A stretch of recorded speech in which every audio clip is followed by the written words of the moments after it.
ঈদের ছুটিতে রাঙামাটি ট্রিপটা আমার কেমন কাটলো এটাই আমি আপনাদেরকে আজকে শেয়ার করব। আসসালামু আলাইকুম, সবাই কেমন আছেন? অনেক দিন পর একটা মিনি ট্রাভেল ব্লগ নিয়ে আপনাদের মাঝে হাজির হয়ে গেলাম। এপ্রিল মাসের 5 তারিখে আমরা ঢাকা থেকে রাঙামাটির উদ্দেশ্যে রওনা দিই। তো এটা ছিল আমাদের ডে 1। সকালবেলার খুব সুন্দর পরিবেশ, স্নিগ্ধতা, সুন্দর সূর্যোদয় দেখতে দেখতে আমরা যাচ্ছিলাম। এটা ছিল একটা গ্রুপ ট্যুর, আমাদের সাথে আরও 4টা ফ্যামিলি আমরা একসাথে রাঙামাটি যাই। তো ঈদের ছুটিতে সবাই কোথায় যাবে সেই চিন্তা করে আসলে রাঙামাটি প্ল্যানটা করা হয়। তো আমরা সকালবেলা নাস্তাটা কুমিল্লা মিয়ামি হোটেলে করে তারপর আবার রওনা করি। এখানে আমরা খিচুড়ি পরোটা সহ আমরা সবাই নাস্তা করে আবার রওনা দিই। প্রায় 4 ঘন্টা পর আমরা ফাইনালি পাহাড় দেখতে পাই। আসলে দূর থেকে দেখতে পাহাড়টা এত সুন্দর লাগছিল। সকাল 5টায় রওনা দেওয়াতে আমরা আমাদের রিসর্টে গিয়ে দুপুর 2টায় গিয়ে পৌঁছাই। তো রাস্তায় তেমন কোনো জ্যাম ছিল না, যেহেতু ঈদের ছুটি চলছিল। আমরা আস্তে ধীরে যাওয়াতে একটু সময় লেগে গিয়েছে। একটা ক্যাফেটেরিয়াতে থেমে চা কফি খেয়ে আমরা রওনা করি। বাইজিৎ লিং রোড পার হয়ে আমরা একটা সুন্দর ক্যাফেটেরিয়াতে গিয়ে পৌঁছাই। এখানে পরিবেশটা এত সুন্দর লাগছিল, আমার তো খুবই খুবই ভালো লাগছিল, যেহেতু আমার রাঙামাটিতে প্রথম ট্রিপ। আমার কাছে খুবই ভালো লাগছিল। আর এটা হচ্ছে বাইজিৎ লিং রোড। এটা আসলে অনেক সুন্দর। আমি জানি না, আমি আসলে ক্যাপচার করতে পারিনি তেমন আমার ফোন থেকে। তবে যারা এই রাস্তা দিয়ে গিয়েছেন তারা বলতে পারবেন আসলে এটা এত সুন্দর যা ফোনে বোঝা যাবে না। আমার কাছে খুব ভালো লেগেছিল। আমি তো আসলে মানে সব কিছু ফোনেও ক্যাপচার করা আসলে সময় হয়নি, সুযোগ হয়নি, করতেও পারিনি। তো এই তো আমরা পৌঁছে গেলাম আমরা ক্যাফেটেরিয়ায়। এখানের পরিবেশটাও অসাধারণ, প্রচুর পরিমাণে বাতাস। আমরা দোতলায় বসে তারপর সুন্দর পাহাড়ের ভিউটা দেখতে দেখতে এখানে কফি খেয়ে আমরা আবার রওনা করি। সেদিন প্রচুর রোদ ছিল বাহিরে, অনেক বেশি টেম্পারেচার ছিল। আর রাঙামাটি যেতে বেশি সময় লাগে না। আপনাদের যাদের 2 থেকে 3 দিন হাতে ছুটি থাকবে আপনারা গিয়েও ঘুরে আসতে পারেন। তবে এখন তো অনেক গরম, এখন আবার রাঙামাটি যাওয়াটা খুবই টাফ। আসলে অনেক গরম, বাইরে রোদ। তো আমি বলবো যে আসলে আপনারা যখন বর্ষাকাল শেষ হয়ে যাবে তখন আসলে যাবেন, তাহলে এই পাহাড়ের পুরো সৌন্দর্যটা দেখতে পাবেন। এখানে গাছগুলো মনে হচ্ছিল যে কোনো পাতা নেই, একদম মরে গেছে, এমন না, পাতাগুলো ঝরে গেছে। তো এখানে একটা পয়েন্ট ছিল রাঙামাটি লেখা, পাহাড়ের উপরে এত সুন্দর জায়গাটা। আমরা এখানে একটু থেমে ছবি তুলে তারপর আবার রওনা করি। আসলে প্রাইভেসির জন্য আমি ছবিগুলো দেখাতে পারবো না। সবাই যেহেতু ফ্যামিলি নিয়ে আমরা ট্রাভেল করছি, তো সবাই তো কমফোর্টেবল না। এই তো রওনা দিলাম এই পাহাড়ের এত সুন্দর রাস্তা দিয়ে আমরা যাচ্ছি। খুব সুন্দর লাগছিল। এখানে একটা চেকপোস্টে গাড়ি সার্চ করা হয়। তারপর আমরা আমাদের রিসোর্টের কাছাকাছি গিয়ে একটা জায়গাতে গাড়িটা পার্ক করে রিসোর্টে আমরা বোট দিয়ে যাই।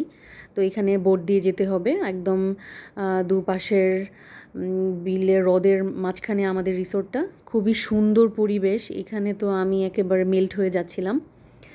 এত সুন্দর ওদের বাসা, এত সুন্দর ওদের পরিবেশ, চোখের শান্তি, দেখতে খুব ভালো লাগছিল। দূরের পাহাড়গুলো আবছা আবছা বোঝা যাচ্ছিল। পাহাড় কার না ভালো লাগে, এত সুন্দর পরিবেশ। রাঙামাটি আসলেই অনেক সুন্দর, অনেক অনেক সুন্দর। আর এখানে আমাদের রিসোর্ট থেকে বোটগুলো আমাদেরকে পিক করার জন্য দাঁড়িয়েছিল। আমরা আমাদের রিসোর্টে ফাইনালি পৌঁছে গেলাম। আমরা এখানে স্টে করব 2 দিন। এটা ছিল রাঙাদ্বীপ রিসোর্ট। তো এই রিসোর্টটাও অনেক সুন্দর, অনেক বড়। এটা ছিল আমাদের রুম। আমাদের রুমের নাম ছিল মাধবীলতা। আমি আসলে ক্যাপচার করতে ভুলে গিয়েছি।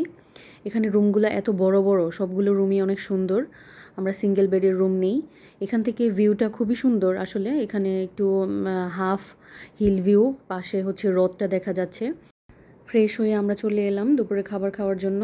এখান থেকে দোতলায় ওদের খাবারের যে রেস্টুরেন্টটা, ওইখান থেকে ভিউটা অনেক সুন্দর ছিল, পুরো ভিউটা দেখা যাচ্ছিল। খাবারটা আমরা সকালে অর্ডার করে ফেলি। এখানে ভাত, ডাল, 3 রকম ভর্তা, বেম্বু চিকেন ছিল, চাপিলা ফ্রাই ছিল, ডাল ছিল। তো ওদের বেম্বু চিকেনটা আমার পার্সোনালি একদমই ভালো লাগেনি টেস্টটা। তো যাই হোক, এখন আমরা আবার বিকালবেলা একটু সন্ধ্যার আগে একটু বের হই। এখানে রিসোর্টটা এত দেখতে এত সুন্দর লাগছিল, খুবই কালারফুল, যার জন্য দেখতে ভালো লাগছিল। আমরা সন্ধ্যায় টুকটাক একটু নাস্তা করে এখানে ওদের chicken fry, special chicken fry খেলাম। তো আমরা আর লেট করিনি, রাতের খাবারটাও খেয়ে ফেলি 10টা পর্যন্ত ডিনার টাইম। খাওয়া শেষ করে আমরা দেখলাম এত সুন্দর চাঁদ উঠেছে আকাশে, হাফ মুন ছিল তখন। তো এটা হচ্ছে ডে টুতে আমরা সকালবেলা নাস্তা করতে আবার চলে যাই সেই রেস্টুরেন্টে। সকালবেলার পরিবেশটা আরও বেশি সুন্দর ছিল। ওদের রেস্টুরেন্ট থেকে পুরো রিসোর্টের ভিউটা এত সুন্দর, যা বলার মতন না। আর এই পাশটাতে ছিল ওদের, একটু দেখা যাচ্ছে ওদের যে সুইমিং পুলটা এই পাশে ছিল। আমি আসলে সুইমিং পুলে ভিডিও করতে পারিনি। আর এটা ছিল সকালের নাস্তা, এখানে পরোটা, ডিম ভাজি, মিক্স সবজি, তারপর ছিল হালুয়া, ডাল, এগুলো। আমরা নাস্তা করে একটু রেডি হয়ে আবার বের হয়ে যাই। আজকে আমরা যাব হচ্ছে বোট ট্রিপে। তো বোট ট্রিপে আমরা আজকে শুভলং ঝর্ণা, তারপর ঝুলন্ত সেতু, ওইখানে আমরা যাব। একটা বোট আমরা সারাদিনের জন্য কন্ট্যাক্ট করে নিই।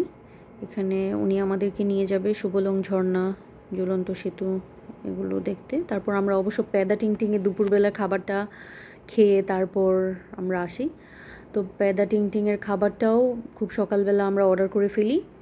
সেখানে অর্ডার দিয়ে দিলে কোয়ান্টিটি, কতজন পার্সন, সেক্ষেত্রে ওরা খাবারটা রেডি করে রাখে। আর কি বলবো, এই কাপ্তাই লেকের সৌন্দর্য এত সুন্দর, এত সুন্দর।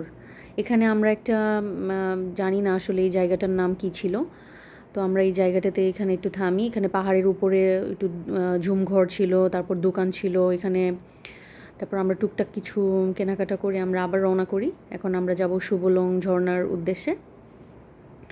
এখানে আমরা দুপুরে রওনা দেওয়াতেও এখানে কিন্তু আমরা যথেষ্ট ঠান্ডা অনুভব করেছি, এত পরিমাণ বাতাস, মানে রোদের তুলনায় খুবই কম গরম লেগেছে বলতে গেলে। তো এই তো শুভলং ঝর্ণার কাছাকাছি প্রায় আমরা। এইটাও হচ্ছে সেই শুভলং ওয়াটারফল, খুবই সুন্দর ছিল, বাট পানি ছিল না ঝর্ণাতে, এটা খুবই স্যাড। এই সিজনে পানি থাকবে না, এটাই স্বাভাবিক। তো আমরা দুপুরের খাবার খাওয়ার জন্য এখানে প্যাদা টিংটিংয়ে চলে এলাম। এখান থেকে পুরো ভিউটা মারাত্মক সুন্দর। ওদের খাবার খুবই ভালো লেগেছে আমার কাছে। আর ওদের ব্যাম্বো চিকেনটা তো আরও মজা। এখানে আমরা খাবার অর্ডার করি, সাদা ভাত, সবজি, ডাল, তারপর ছিল রুই মাছ ভুনা, চাপিলা মাছ ফ্রাই, ব্যাম্বো চিকেন, মিক্সড সালাদ। ওদের ব্যাম্বো চিকেনটা খুবই টেস্টি ছিল। রাঙাদ্বীপের ব্যাম্বো চিকেন থেকে অনেক বেশি বেটার ছিল প্যাদা টিংটিংয়ের ব্যাম্বো চিকেনটা। তো এখানে আমরা অল্প কিছুক্ষণ, প্রায় 1 ঘন্টার মতন এখানে বসে সবাই আড্ডা দিয়ে তারপর পরিবেশ দেখে আমরা আবার রওনা দিয়ে দিলাম আমাদের ঝুলন্ত সেতুর উদ্দেশ্যে। তারপর ঝুলন্ত সেতুতে আমরা সময় তেমন একটা দেইনি, আমরা নামিনি ঝুলন্ত সেতুতে, দূর থেকেই সেটা দেখে চলে এলাম ছবি তুলে। তো এখানে অবশ্য আমরা ডাব, পানি, তারপর বিভিন্ন স্ন্যাক্স খেয়ে আমরা রওনা দিয়ে দিলাম আমাদের রিসোর্টের উদ্দেশ্যে। তো এখানে কিন্তু অলমোস্ট বিকাল হয়ে যায়, সন্ধ্যার আগ মুহূর্তে আসলে। এখানে সূর্যাস্ত এত সুন্দর লাগছিল পানির উপর থেকে দেখতে, পাহাড়ের উপর থেকে দেখতে। তো সূর্যাস্ত দেখতে দেখতে আমরা রিসোর্টে ব্যাক করি, সন্ধ্যা হয়ে গিয়েছিল অলমোস্ট। তো এই হচ্ছে ডে 3। সেদিন সকালবেলা এত পরিমাণ ঝড় হচ্ছিল, আমি তো ভয় পেয়ে গিয়েছিলাম আমরা ঢাকায় আজকে কিভাবে রওনা দিব। তো ফাইনালি ঝড়টা চলে যায় আধা ঘন্টার পরই। তো এই তো আমরা আবার রওনা দিয়ে দিলাম আমরা ঢাকার উদ্দেশ্যে। সকালে নাস্তা করে আমরা রিসোর্ট থেকে চেক আউট করে আমরা বের হয়ে যাই। এখান থেকে পাহাড়ি আনারস নিয়ে আমরা চিটাগং পতেঙ্গা সি বিচের উদ্দেশ্যে রওনা দিই। তো সি বিচে আমরা যে সময়টুকু কাটিয়েছি সেটা নিয়ে আমি একটা ছোটো ভ্লগ দিব আপনাদের মাঝে। সে পর্যন্ত সবাই ভালো থাকবেন। আল্লাহ হাফেজ, আসসালামু আলাইকুম।